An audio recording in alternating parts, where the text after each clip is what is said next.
Padmashri award అందుకున్న MRPS వ్యవస్థాపక అధ్యక్షులు మందకృష్ణ మాదిగ మే 31న వరంగల్కు రానున్నారు. ఈ సందర్భంగా నిర్వహించే స్వాగత సభను ఘనంగా నిర్వహించాలని, జిల్లాలోని మండలాల నుంచి పెద్ద ఎత్తున కార్యకర్తలు హాజరు కావాలని ఎంఆర్పీఎస్ జిల్లా సీనియర్ నాయకుడు లింబూరి లక్ష్మణ్ శుక్రవారం సాలూరాలో ఏర్పాటు చేసిన విలేకరుల సమావేశంలో కోరారు. సాయంత్రం 4 గంటలకు వరంగల్ రైల్వే స్టేషన్లో స్వాగతం తెలిపిన అనంతరం వాహన ర్యాలీగా హన్మకొండకు తరలించి కాళోజీ కళాక్షేత్రంలో జాతీయ కార్యవర్గ సమావేశాన్ని సాయంత్రం 5 గంటలకు నిర్వహిస్తామని తెలిపారు. ఈ సమావేశంలో గ్రామ నాయకులు దమ్మన్గావ్ సుభాష్, రాజు, లస్మయ్య, చంటి, రవి, సాయి కుమార్, లాలయ్య తదితరులు పాల్గొన్నారు.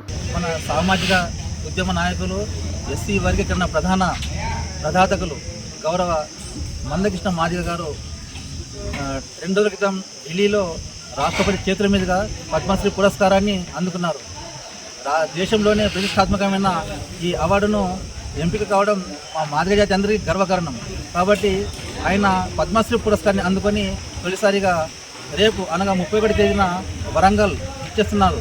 అందుకని ప్రతి గ్రామం నుండి, జిల్లా నుండి, మండలం నుండి మాదిగ ఎంఆర్పీఎస్ కార్యకర్తలు, ఎంఎస్ఎఫ్, ఎంఈఎఫ్, స్టూడెంట్ ఫెడరేషన్ వారందరూ కూడా అధిక సంఖ్యలో హాజరై ఈ ఆత్మీయ సన్మాన సభను విజయవంతం చేయాలని కోరుతున్నాం.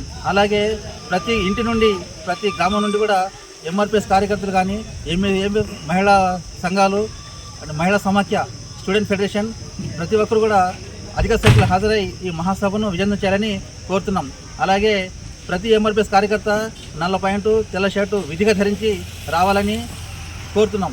కాబట్టి జిల్లా నుండి అధిక సంఖ్యలో జన సమీకరణకు ప్రతి కార్యకర్త సహకరించాలని, స్వచ్ఛందంగా ముందుకు తరలి రావాలని, మహనీయులు మన గౌరవ మందకృష్ణ మాదిగ గారి ఆత్మీయ సన్మాన సభను భారీ ఎత్తున విజయం చేయాలని కోరుతున్నాం. జై మాదిగ, జై మాదిగ. మరిన్ని అప్డేట్స్ కోసం మా ఛానల్ని సబ్స్క్రైబ్ చేయండి.